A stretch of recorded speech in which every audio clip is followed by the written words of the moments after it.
تعلی کا مسئلہ نہیں ہے یار، کئی دفعہ پکڑا ہے، لیکن مجھے حج پہ روکا ہے انہوں نے، بہت تکلیف ہے۔ میں نے بڑے خواب دیکھے، 3 سال مجھے انہوں نے حج نہیں کرنا۔ میں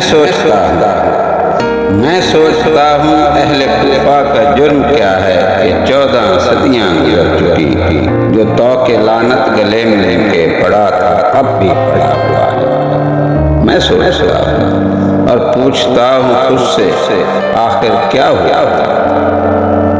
کیا جرم یہ ہے یزیدیت کے خلاف ہو کر یزیدیت سے وہ لڑ نہ پائے؟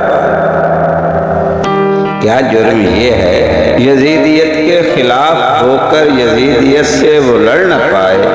یہ جان کر بھی کہ حق یہی ہے زندگی سے مرنا بہتر، حسین کو مدہ دیکھ کر بھی حسین کے ساتھ مر نہ پائے۔ یہ جرم یہ ہے کہ توڑ ڈالا